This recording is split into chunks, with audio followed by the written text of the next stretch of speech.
if your boss is micromanaging you and putting pressure on you and saying, if you don't do this, you're going to fucking get wait, do you see what's going to happen? That's what you're saying, right? I love that line too. You just wait and see what happens. This is not a how-to, Chris. This is what's not good. I actually just wrote this down too. I'm like, I'm using that line. Oh shit, that's wrong. But like that middle manager now has to have the resolve to stop the shit there and not let it slide down into their team. And that is so fucking tough. Welcome to the Small Business Safari, where I help guide you to avoid those traps, pitfalls, and dangers that lurk when navigating the wild world of small business ownership. I'll share those gold nuggets of information and invite guests to help accelerate your ascent to that mountaintop of success. It's a jungle out there, and I want to help you traverse through the levels of owning your own business that can get you bogged down and distract you from hitting your own personal and professional goals. So strap in, adventure team, and let's take a ride through the safari and get you to the mountaintop.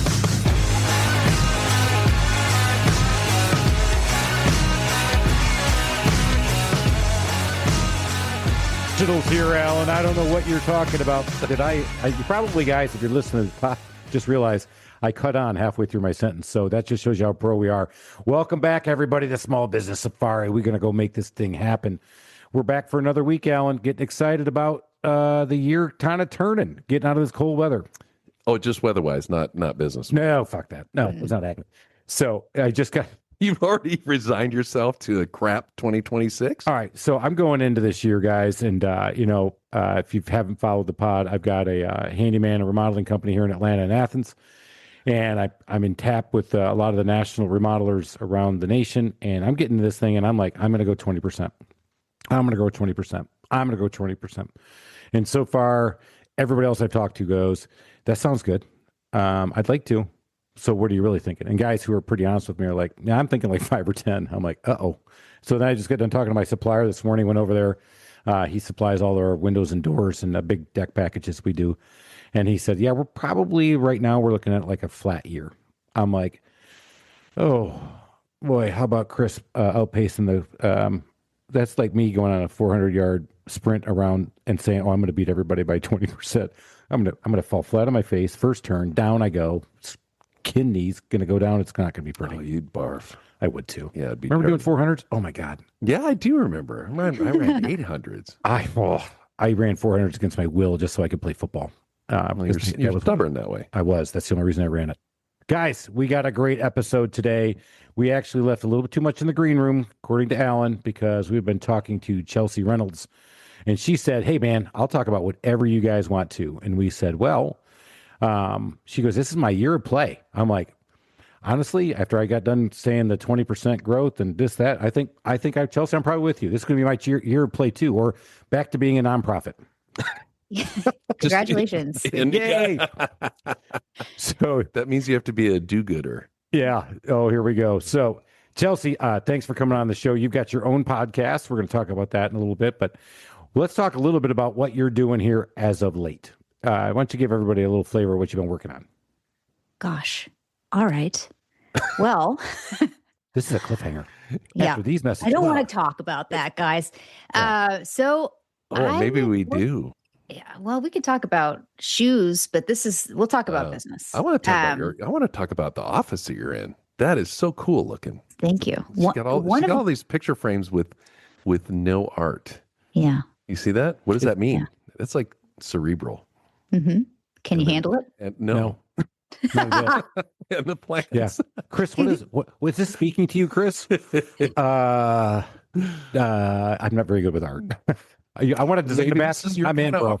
Because there is no art. That's probably best for me. Art. I mean, I'll design a bathroom all day long, but take me to an art gallery and I'm like, yep, nope, not catching it. Your bathroom is the art, just so you know. That is. I do my best work. I do my artwork. Let's not go. No, that is awful. Oh, come on. It was easy. Cindy, delete that. No, I didn't know we were having silly juice. I just brought a Diet Coke. Oh, no. We're drinking. We can pause. Hey. It's so far away. Is it really? Where? Okay. Oh, we're going to call that rum and Coke. All right. Perfect. Oh, well, anyways, I was finding myself in my 20s doing all sorts of stuff. I worked construction. I was a bartender. I was a singer in a band. I lived in LA. You name it. I did a lot of different jobs. And then I found sales and I was like, holy shit, the more Like the harder you work and the better you do, the more you get paid. Why is not everybody in sales? And then I realized it's pretty hard. But Right. I fell in love with sales. And so, yeah, I was a salesperson. And then I was like, wait, the systems for how we sell could be better. And then I was a sales manager. And then I was like, well, if we don't take care of our customers after we sell, then we can't sell more. So that's bullshit. So give me that department too. And then I was like, well, marketing should probably tie all that together. So then I learned how to do marketing, and basically a revenue organization or a growth organization is what I scooped up at the companies, just like elbowed everyone and said, come on, I'll take it, brute force. And I love it. I love tying those three departments together so that the whole customer experience is more enjoyable. They have a better time. You make more money. Salespeople are happy. And then let's talk about this for a minute. Yeah. So, boy, I really want to go back to the from a singer to knocking doors for Sears Home. I want to know what you're saying. Like, what was your best song? If you have to karaoke right now, what's your song? Oh, well, I used to say Bobby McGee, but that gets yeah. Big fan. Yeah. All right. So she did old classic rock. A fun group one is Earl Had to Die, or whatever that one is. The Chicks. Yeah. I don't know that. You know, we're all just don't have to sing it. Get a group on stage singing about killing a guy. Love it. Yeah. Neat. Yeah. So you've been to my house. So get my wife and daughter together, and somebody's going down, and it's usually Dad. It's gonna be you. Oh yeah. That's why I'm in the basement. All right. So we just got done talking about this here at NARI. We had a lunch and learn talking about tying marketing to sales to customer retention. I mean, it's a big lift when you start thinking about it. When you think about it, what is marketing's role in helping me sell? I see marketing as touching everything from internally, like how are we sending messages to our internal team? Does everybody know what we even do? Is everybody saying the same thing about what we do? I think marketing needs to be involved in all of those discussions. In terms of tying sales and post-sales, whether you call that account management or customer success together, that's a culture thing from the top. If your CEO or C-suite is not seeing those three as working together, you'll see a lot of finger pointing, and that's where growth stalls. So you'll see, marketing sent shit leads, or marketing didn't send in enough leads. And then you've got the marketing folks saying the salespeople aren't working the leads I'm sending, and everybody's trying to prove whose fault it is versus working together to just sell more and fucking crush it. Like that culture problem and the lack of alignment is why I think they all should just hang out a bit more. Yeah, you're right, because there's that natural rub. Even if you're a small business and you're on, like when I first started, I was our chief marketing officer, our chief revenue officer, our lead technician, our helper, our phone answerer, and our invoicer. Wow. But a janitor. And I did clean the toilet. That's right, because I took a room from a place. But as I've grown and we started filling in all these gaps, that's why this was an interesting concept for me. Is that how does your advertising help you sell more? And today in the class, they were talking about. We had a panel discussion that I facilitated. And she talked about your brand message has to be on point from your sales and advertising, so that when your salesperson shows up, they're delivering on that brand message because, I do a quality job. I'm a remodeler. That doesn't help. It just doesn't work. So how do you do it? Yeah, nobody cares. Nobody cares that you're better or that you do. Like, what's in it for you is what the customer wants to know. We'll talk about the books later. I won't start throwing book titles at your throw face. A book at us. Throw us a book. Okay, so I just interviewed this month on my podcast. The topic was positioning and category design. So because a lot of owners are saying, how do I stand out? And that's the first place you need to start is what are you solving? Does everybody saying the same thing? So yeah, getting that message across for the entire team should be. Put that book up again. So the book is Obviously Awesome by April Dunford. So you interviewed her. And she has a new edition coming out with what she's learned in the past 6 years since the first one came out. That comes out in like 2 weeks. So it's a good place to start. Like it wasn't that obvious? What would the next book be?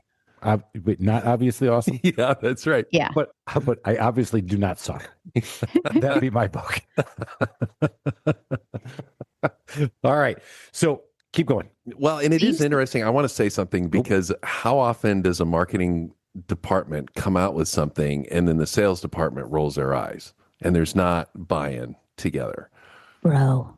Yeah. Or like the product. So I work a lot in tech, but this is the same thing. Say you have a new offering that you're doing that you want to push out and you tell marketing, but your salespeople don't know it, or your account managers don't know about it, and you haven't said it internally.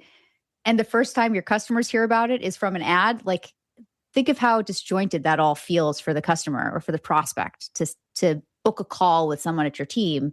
Hey, I just saw this promo, or hey, I saw you do Windows, and the salesperson doesn't know, oh, we're doing a window promo, or this is what we're saying now. The first thing that the prospect's hearing is, oh, I didn't know that. That sucks. Horrible. I don't want to trust this code. They don't even know what they sell. I'm not going to have them come do thousands of dollars of work in my house. Are you kidding me? Why is it so hard? Because just the way you originally described it, it makes such perfect sense. I mean, it is absolute common sense. Marketing does a good job. Sales does a good job. The people that deliver the service or product, they do a good job. And it's the circle of life. And it should just be kumbaya. We make a ton of money.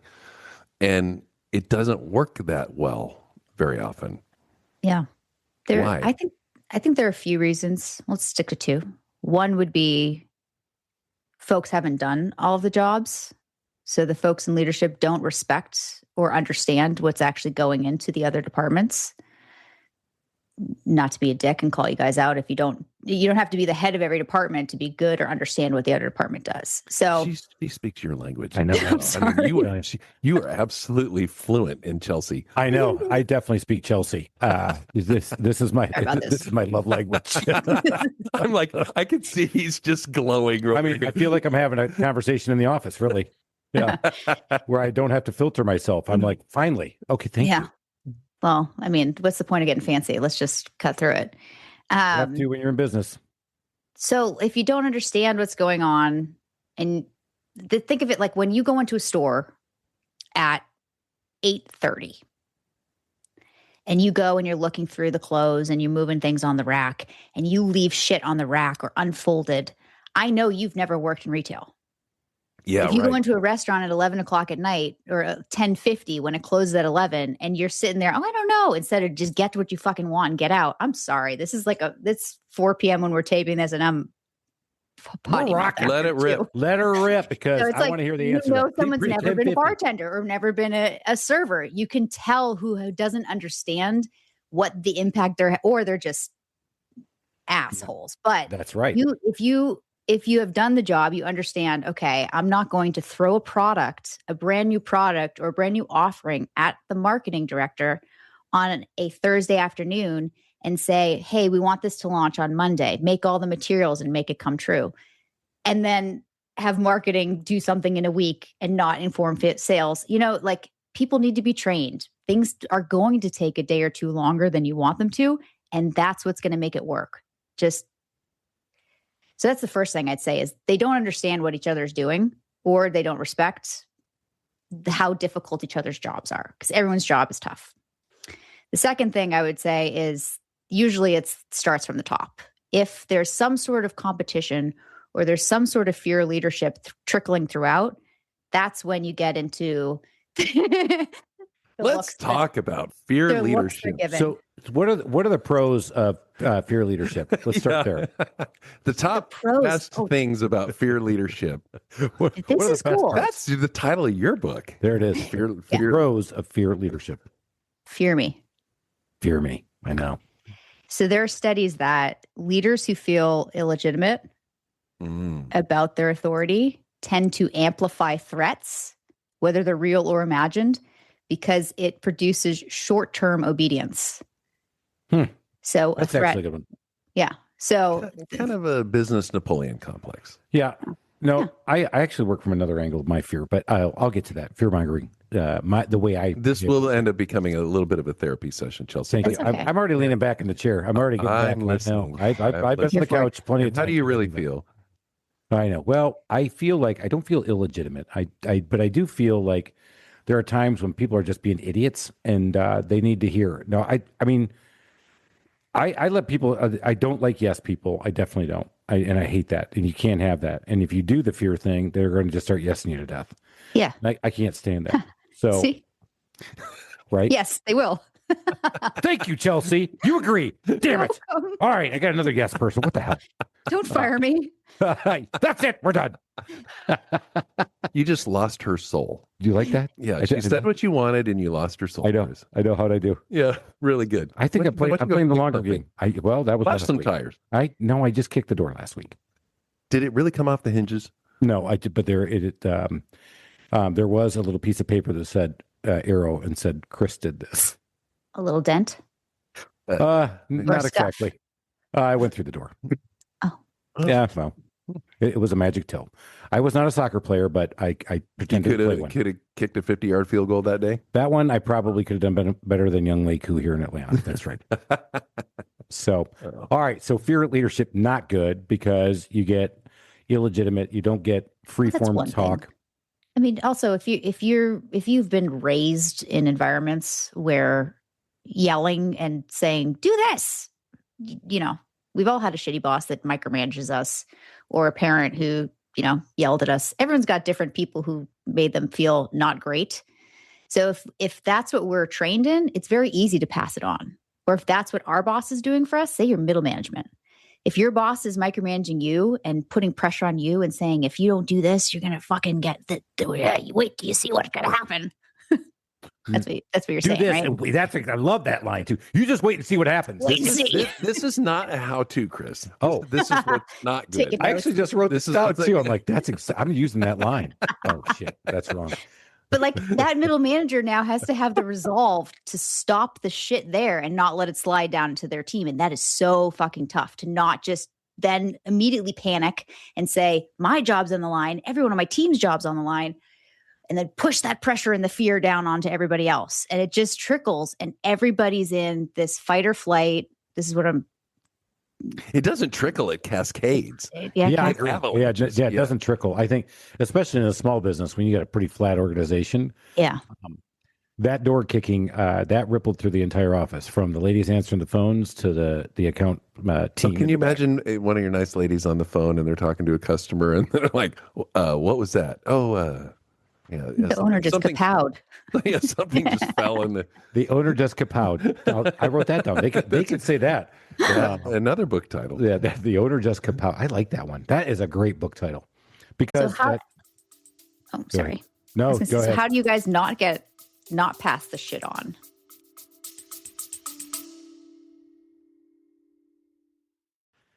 Hiring the right people shouldn't feel overwhelming. At Smart Hire Solutions LLC, they take a smarter, more human approach to hiring. Smart Hire Solutions helps you get the right candidates, carefully vets, presents only the best fits for sales roles, lead technicians, key team members, in-home services, construction, and many more. No resume pile nightmares, no wasted time. Today's labor market is tough to navigate, and having the Smart Hire Solutions LLC team on board makes it smooth sailing. Founder Tina McKenna brings decades of real-world experience, not only in recruiting, but in marketing. She runs this thing like a business that's involved with you. Check out their fresh approach at yoursmarthire.com. That's yoursmarthire.com. Or connect with Tina McKenna on LinkedIn. That's Tina McKenna with Smart Hire Solutions, LLC, yoursmarthire.com. Yeah, it's hard. I've been through a lot of therapy on this one. It's true. So when you absorb it, you take it like the pressures of being your own boss, if you will. Again, for a lot of us doing the small business, you take them all on. You're taking on the financial pressures. You're taking on the fact that I have 35 employees and 35 families that I feel responsible for. And when somebody's not doing what they're supposed to be doing in their role, and you've continually coached them there, I hit a breaking point. But you're right. A lot of times you're holding it, and you realize whatever you're projecting back out is what you're going to get back. And so this was a spectacular blow up on my part, but I had built up enough goodwill chips, if you will, that when I went around and told everybody what had happened, I said, "Look, I apologize. Sorry about that." I think I got. He's a benevolent dictator. No. And thank you. We all need one of those. That's a big word. Does that mean I'm good? Does that mean am I up for employer of the year? I do love you. I think that's the longest word of the episode in terms of syllables. Well, it's not going to be coming from this guy. I had a situation like that in the corporate world, and I had a boss who I loved, but he was a bit of a flamethrower. And I mean, and he, something would just get a burn in his saddle, and all of a sudden he would detonate. And I knew that I had to be like Captain America and, hold the shield while the flames were coming at me. Is that the right analogy? Yeah, you did good. Yeah. And because it's not gonna help my employees. It's gonna kill morale. And so what I had to do was like take the heat, then interpret what he really meant. And okay, we have a sense of urgency, and there's certain things that we need to focus on and get better. But I had to manipulate this from just the raw lava that was being blown my direction, and and it was effective, but it was hard. It was really hard. Yeah, because it's hard to not just do Olay and let it just keep going downhill. So do you feel like the people underneath you felt that flame, or do you feel like you took it? No, I took it. I took it because.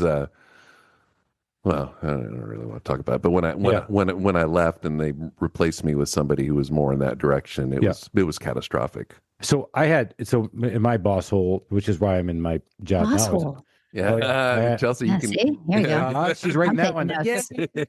Might not be benevolent, but I knew boss hole. When I left my position at the bank, I did have people reach out to me about 6 months to a year later and say, wow, I didn't realize how much shit you were putting up with and how much you protected us. I appreciate you more than you ever thought. I said, I appreciate that. Don't forget, I can work on your houses because I'm still looking to make money. But yeah, no, I think I felt like I did a good job of that. But when you have somebody like that, I think upward management or management of them is such an undersold skill, and that sometimes leaders, you need to be managed. And if you have an effective person underneath you, you need to allow them to manage you. And so that's why I have a GM today who let me give do you that. a good one on that one. Thank you. Mm-hmm. One nothing. The GM is the one who calmed me down after this, and then we came up with a path to resolution. And he was the voice of reason, which ended up us firing him. But the guy that I kicked the door because he was driving me nuts. Not the GM. You didn't fire the GM. No, Okay. He just fired everybody. He just no, that was willy-nilly. that was last year.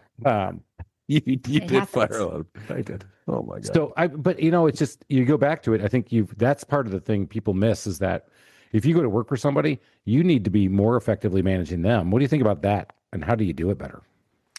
Oof, that's a lot of pressure. I feel like you want to go to a place where there's mutual respect and everyone's working together. I don't know that I've found a place like that yet. So really, sounds like Disney. Interesting. Disney. Well, I think. I don't know. I mean, yeah, no, I don't think I have. I'm thinking back now. I think I have. I mean, I feel like. I 100% have. And I've told you that story. I was in a corporate environment, a franchisor's office. It was the best environment I'd ever seen. The CEO walked around every morning, spoke to every single employee just to say hello, didn't want to hear your life story.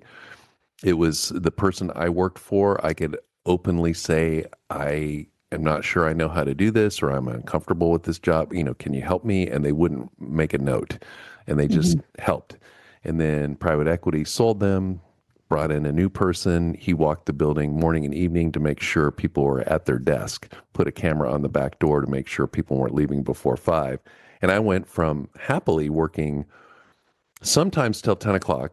And the person, she came into my office one day and said, I don't want you to burn out. And I said, I have this sense of purpose towards our franchisees. They need more than what we're delivering. And if you don't mind, I'm just going to work until I feel good about what I'm delivering. She's like, okay, just don't burn out. So I mean, I didn't care if I was at home or at work at that point, which was dumbfounding for me. And then within 30 days, it's 5 o'clock, time to go. Because I don't care about you and you don't care about me. Yeah, so they got less out of you because not reading the room. The hours I was there, I gave them everything, but I knew they didn't care. And so therefore, I did not care either. So how do you set better clarity as a leader? That was, I think, because I think that's been where, at least in my business, the people who are with me, I mean, all jokes aside, I've got some people who've been with me for a long time. I think it was clarity that helps, but how do you help set that so that you get that long-term buy-in from people? As a leader, I'd say everyone should have a coach. Like, pay somebody money that feels uncomfortably high to bounce ideas off and tell you when you're being ridiculous and call you on your shit. You need somebody who's not in the mix to do that. Your shrink shouldn't do that. If you have a therapist, yeah, your therapist can hear about like, oh, Stuart, he was mean to me in the office. Yeah, they can help you work through, why does that impact you? Is it something daddy said? Like, they can work through that with you, but your coach is like, have somebody, a mentor or coach that you can bounce these ideas off of. That would be my first piece of advice. My life changed when I got a coach. When people hire you, what are you doing for them? I am going into companies that either have stalled and want to hit the next level, sometimes startups that don't even know where to start, but companies that are, maybe they're at 25 and they want to get to 40, but they don't have the systems in place. The teams are all kind of just running. They got there by dumb luck or by just like grit and working their asses off. And now they need some sort of system, not overly complicated, but just like put some guardrails, teach us how to work together, and then we can sprint. Those are the people that I help. And is it pretty obvious every time you walk into one of these situations what's going on? For me, it's pretty fun to just say, oh, I was working with one company that said, our sales have been dismal. They didn't have a sale in an entire year. And I was like, how are your sales? The first thing I would say is, what's your sales comp plan like? Nobody brought that up, like, who had been working with them for 6 months to a year. I was like, you've been working with them as their consultant and you haven't asked them, how are your salespeople eating? Because if your salespeople aren't making a sale and they can still pay for their bills and live comfortably, you have something wrong in your comp plan. So just being in and out of companies a lot and seeing this, it's fun to spot things like that without being a dick. And I try to be more polite when I present ideas than I am being with you here, but it is fun. Yeah. So you're able to see some of the dysfunctions and call it out, which is always better from an outside set of eyes. Yeah. Right. Yeah. Like, someone looking at me right now, sitting in this room, would be like, wow, this is really dysfunctional podcast setup you have. But for me, I'm just like, this is fine. This is good. It's getting me where I'm going. But a podcast pro came in here, would be like, put your lights here, laughing at how silly my setup is, because that's what they know and that's what they do. And they're not living in this muck every day. So we've had that too. Chelsey, I'm glad you brought that up for everybody listening on the podcast or see us on YouTube. Yes, I do this out of my basement. Yes, it is in a bar. Yes, as the YouTube guy commented, I want to listen to two guys just ranting down at the bar. Anyway. Good. Get out of here. Yeah. Well, a lot of other people. We had a guy come in and say, well, if you do this and do this and do that, I'm like, I know. But we had built that studio in my office, but that's just too far away if we're going to sit there and drink bourbon and not get arrested. So what I'm hearing, though, is that the barrier to success, more often than not, is not the product, it's not really the service, and it's not the price. It's the delivery, and it's the internal discord, and it's leadership. Is that accurate? You've seen some really cool products that have fizzled, and then you're like, what happened to that? Right? And then another product that's kind of shitty just blows it out of the water. And that's because their team, most likely, their team was better. Yeah. Yeah. No, you're right. Oh, there's an earthquake in Atlanta. There was. Okay. So thank you, Alan. There is. I have 6'5", and you've got tables with lots of legs. Oh, sorry. I'm just trying to keep the table up. Yeah. All right. So back to Chelsey, please. Okay. So how can we help companies get better at this stuff? So you talk about the leadership and doing that. If you're in a smaller group, how do you change that dynamic when you're like 1 to 10 employees versus that 10 to 50 versus the 50 to 100? What are some nuances to those sizes? That's a good question. It is a good question. Thank you. That's 2. I feel like you almost need a kumbaya at a small company. Like, someone needs to find the one book you're all going to align around. This sounds shitty, but like, find one leadership book that sings to you, or one thing you're going to try, and get everybody working on that one thing together. Find a way to get everybody to kumbaya I like in that. in your leadership, and you can all point back to that. Oh, Chelsey, that. What do you think about a word for the year? Are you fucking with me? A little bit. Or is there? Do we already said play? I'm messing with Chris. Oh, yeah, Chris. What's your word for the Look year? at this. Look No, at I want to this see your answer. It better be right, or you're getting off the podcast. Because I love the word of the year. So that's how I kumbaya my team. We pick a word of the year every year, and we rally around that. So what is it? So our word of the year this year is ascend. Ooh. Yes, and we've had other ones such as culture, launch, your attitude reflects your altitude. I know that's more than one word. Intentional, but we use that one word to kind of galvanize and bring us together. Galvanize, that's a lot of syllables. That wasn't. That was many. 3. It's only 3. Oh shit! Wait, she's a counter. Huh? She keeps. I'm counting. I have to count on my fingers. All right, that was good. I do. So I was waiting for her to say, I think it's the stupidest idea I've ever heard. Well, she was about to say that, and then you started talking.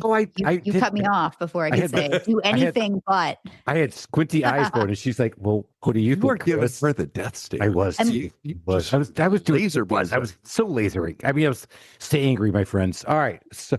But like for the word of the year, do you just come up with it and force it down, or is it a group activity to see like what are we doing this year? What's next year going to be like? So I brought a couple of the key guys and ladies in, and we talked about, and we all spitballed and consensed that my word was no kidding. So we all spitballed where do we want to go, and the words that were put out this year were dependability, accountability, and I was like, it just seems so heavy-handed, guys. Let's go back and think about what we want to do because a lot of our guys are handyman and subcontractors working out in the field that we only get to see every 2 weeks. So they'll only see the word of the year occasionally, right? When they come in the room. So that's why we ended up saying that we can turn ascend into what we wanted to do. And that is everybody just needs to do their job. That's where the guys were going, really. I say guys. When I say guys, because I'm from the north, I mean, y'all. We had, I had my general manager in there, and then sales team, and then the head of my CSRs and my scheduler. So we ended up on ascend. But yeah, I'm going to come to your office and change the C to an S. I didn't think about that. Now I'm pissed because I usually think about all those potential angles where it could just be absolutely chewed to pieces and go, well, that's stupid. Maybe that's our You're welcome. Thank you. I worked for a company called Envase, and we had a marketplace where people could buy different software called the Exchange. So we bought the URL Envase Exchange, and we were like, let's just do one E in the middle. So it was Envase Sex Change. And we bought the URL, we built it, and nobody saw it. And one person came in and said, Sex Change. And we were like, oh my God, we had a logo. Oh, that's the best. One letter makes all the difference in your word of the year. Talk about a DIY nightmare. Oh my God, that is classic, dude. Oh my God, that's hilarious. All the smart people sitting in a room going, you know what we're going to do? We're going to take one S out of that. That's right. Let's keep it shorter so everybody can remember it. Yeah. I'm going to remember that one. A sex change. Yep. I remember that one. I know where I'm going. Sales went through the roof. That is awesome. So I started my company, The Trusted Toolbox. And, we built it up to the handyman remodeling that it is now. But in the beginning, with no branding in Atlanta, we used to get calls. And one of them was, hey, man, can I get a ladder? I said, well, sure. What do you need done? He goes, no, I just need a ladder. I said, oh, sir, we're a handyman service. He goes, oh, I thought I could rent tools from you. My best one ever, which we kept up on the board, was a long time ago, is the guy says, I put him on my email list, I guess. And he wrote back and said, not only do I not need your services, I definitely do not need a toolbox. Wow. I don't need your toolboxes. That's what it was. I'm like, oh my God, we're not. You say you're a toolbox. You're a tool. Yeah. I wasn't that witty. I am now thinking our sex change. Yeah. That would have been wittier. Oh, she a tool. That's right. It's funny how you talk about marketing and branding. I mean, that brings up the classic one, Nova. Right. Heavy Nova. Yeah. And they launched it down in Mexico. And Nova in Spanish means no go. Not a good one. So anyway, back to Chelsey. So you were mentioning books. You brought up one. Are you thinking of writing a book? I took a fiction writing class 2 years ago, and I don't quit things unless it's hey, is it a creature? Yeah, there was a cat in the neighborhood. Hey, Seriously, there's a squirrel that went by. I swear to God. She said fiction. No, and was I it went, really a squirrel? Because that's like seriously, I was no, it was Oh yeah, totally a squirrel. I thought it was one of those hawks. He for whatever reason just freaks out with animals. Like I'm not a fan. no, I know. he I'm got not deer in his yard. I'm insane. in fact, we have a place in the mountains that I'm outdoor adjacent. I'm out back to I'm outdoorsy. I'm not an outdoorsman. So anyway, all right, fiction writing, because that brings up another one. I was going to make a little tie back to Charlotte and our boy. She wasn't done. Okay, go. but I usually don't quit, but I was like, I can't think of a single idea. Oh. I wrote one idea and I was like, Oh, forget fiction. I You don't want write to spend nonfiction. 6 months writing this. So no, I've never written a You've got to write a book about sales alignment or culture alignment. I there's something in there that will work, because with your style and everything, I think it would cut right through to and make some sense to a lot of people who are no bullshit. So, so go do it anyway. So not a fiction writer. We've had a fiction writer on, and he lives in Charlotte, North Carolina. That's right. Is he looking for friends? Is he cool? He's very cool. He's very cool, super cool, and he's written 2 books of 3. He's writing a whole series, but he talked about the business of book writing and how he frames everything. He was an amazing guest, and I just lost my mind. And what's his? I know you know him, C.T. Emerson. C.T. Emerson. Yeah, that's his pen name. He was Quail Hollow adjacent. Is he down there? Mm-hmm. Yeah. He sounds fancy. Well, actually, he is kind of fancy. Yeah. It's Alan's nephew, and he's a great dude. I don't think that's a compliment. He was great, but we had to keep. No, it is for him though. Is it? I mean, it's a cool fancy. I mean, he's got that. I mean, he could pull it off. Like if you put a Hugh Hefner robe on, you're like, yeah, he's cool. We put it on, you're like, no, that's creepy. So. All right, so back to not Chelsey is done with this. Can you see the look on her face? I know. She is. She's like, wow, how many more minutes? Don't worry, babe, it's almost over. Please, God. Please make it stop. Make it stop. Make it stop. No, we're having a good time. All right, so let's talk about your podcast. Let's pump that one up. What is the podcast? Right. What are you doing with it? How's it going? The podcast is called Growth Department. I like All about it. growing your business, growing as a leader, and 3 years, right? 3 seasons. But last year we did 50 episodes in 6 months. It was 2 a week. We fucking crushed it. Yeah. And by we, it's me and random people on the internet that are doing an awesome job. Thank you, everybody. Thank you, editing. randos on the internet. Thank you. Well, I don't want to blast them if they don't. Rishi, you're a great editor. All right, good Good job. So, how's it been going? Do you like it? What do we learn when we listen to it? The growth department. Oh, it is so fun. The first 2 seasons are a mishmash of random business topics, interesting people from around the world. So it's like a library of topics. You can ask a question and one of the answers is in there. Like, how do I budget? Cool. There it is. That's how you budget for the year. This year, I'm doing it differently. I'm doing 1 episode a week instead so that I don't lose my mind. So slowing it down a bit. And then each month is going to be a deep dive on one topic so that the topic so I can really study one thing for 1 month and ask great questions and learn a ton. So I'm using it as like extra grad school. I'm learning from experts, but you can too. It's free. Everybody can just learn from these people that have done the best at their field.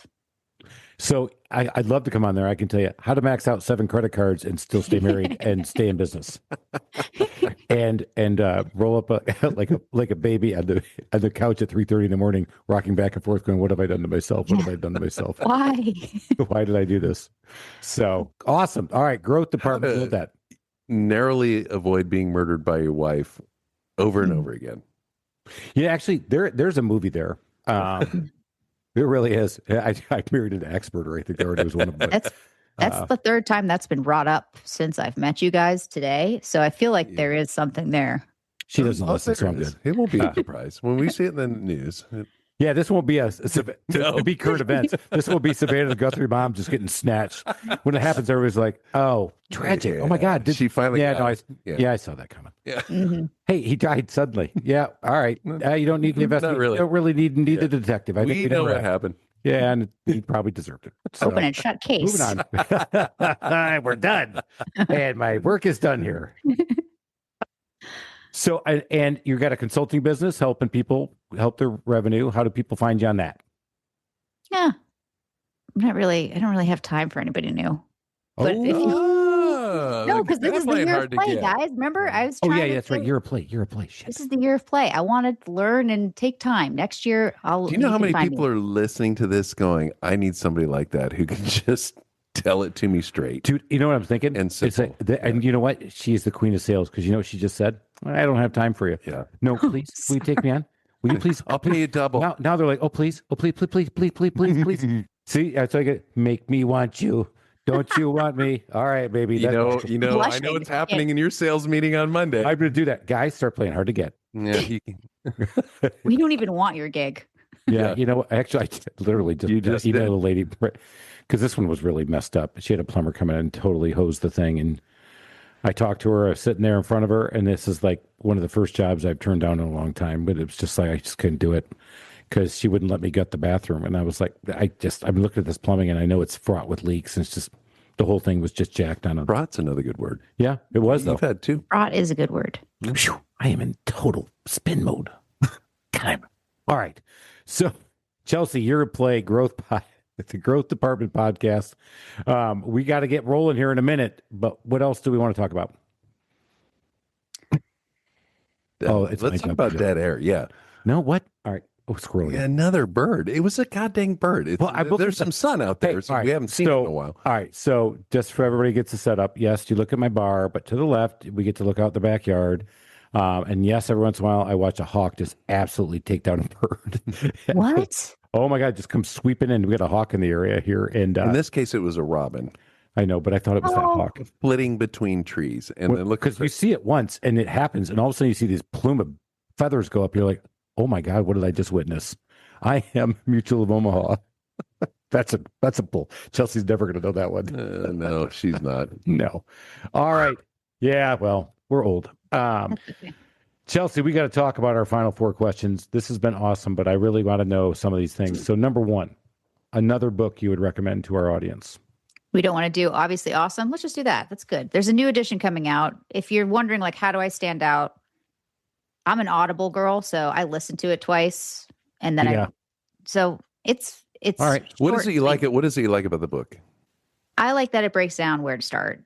I like in the end, not the end, but the middle. It's like there are three different ways to position your company or your product, and it's: do you go head to head with the big guy or gal in your industry? Do you find a small niche, carve that out, and dominate that, or do you create your own category? And those three things are like the biggest questions that I would start with. Like, what am I doing here? So it's got to-dos that are very helpful. That's powerful. All right. Yeah. And like she has, I don't know if you know, it's like if you guys Substack, but she has like lots of graphs and to-do things on Substack you can get for free. So great stuff for. Did you see how she's like, they're old, they won't know what Substack is? I just learned what Substack is this year. Okay. Well, all right, tough guy, you know? I know it's a thing. I don't. It's like a blogging newsletter site. How about we were doing this training today? Stack stuff underneath each other. I'm facilitating this training in front of 50 people, right? We got the people up there, and she's talking about social media, and she keeps talking about Facebook and Instagram. And I had to stop her. I'm like, well, there's other channels like, such as TikTok and Snapchat. And I went, I know what it means. I said, I know what everybody's looking at me doing right now. I said, I know I'm old and I'm not on it. I know it was Snapchat. I just misspoke. Snapchat? I did too. Because I was thinking Snapchat because that's what I talked to my daughter. Anyway. All right. So I don't know what a Substack is. All right. Well, we'll talk after. Check it out. Right. Okay. Thanks, Alan. Oh, yeah. You tell me about the ways of technology. I can't wait for this. Is good.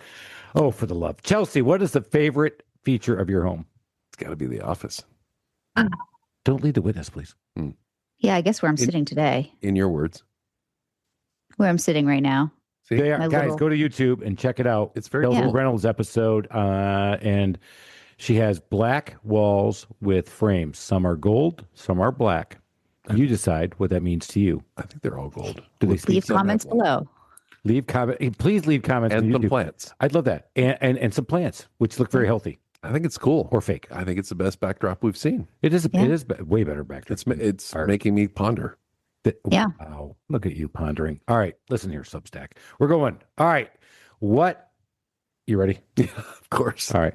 I don't know if Chelsea's ready. She's not. No. Right. We're kind of customer service freaks. What's a customer service pet peeve of yours when you're out and you're the customer? When I'm the customer, blaming. If the customer service rep blames somebody else on the team or blames something else, that's so good. That's 4.5 years, Chris. Never has that been said. It's always like, honestly, communication, blah, blah, blah, blah, blah. Ignore me, see me. And you're right. When they're blaming company policy, they're blaming the person that took the order, whatever. Yeah, I didn't know. Stuart's my new name for someone that I'm fucking with. I like that. I want to take that. That's not how it's supposed to be. Frickin' Okay, well, Stuart. I'm using Stuart too. Stuart's an ass. That must have been Stuart, my other estimator. I don't know who did that. Used to be Charles, but it's somehow transitioned. I like Stuart because Stuart just has that. I don't know. You just want to punch Stuart. You, Stuart? Didn't think so, buddy. All right. Last one. We want a DIY nightmare story. I want one that you did. I'm talking house almost on fire, flooded something, maybe a finger got nailed. I'm talking foot, maybe gangrene, or something. You got it. So I work construction. I can do framing, installations, the whole thing. I don't touch plumbing or electrical. Everything else on a house, I've touched. I touch it all, but not plumbing or electrical because those can fuck up the entire thing. Fires, floods. And one day I was like, I'm just going to take this pigtailed outlet that was put in, but the cover wasn't, and I'll just wiggle it back into the socket hole because it wasn't put in right. Don't worry about it. And the pigtails came undone and the whole thing came undone. And I was like, I'll put it back together. I'll just watch YouTube. I tried to put it back together. First time in my life, I broke this rule and I fried the whole electrical box, the whole house. What rule did you fry the house without frying yourself? I was waiting for you to say you got shocked and knocked down to the floor. That's. I'm trying to think. What's the rule she broke? Don't turn off the power. Don't YouTube and fix it yourself. No.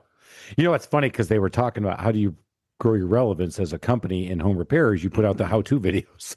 I'm like, I can't tell you how many bad how-to videos that we have out there because we do a lot of training and we try to find other videos to show our guys.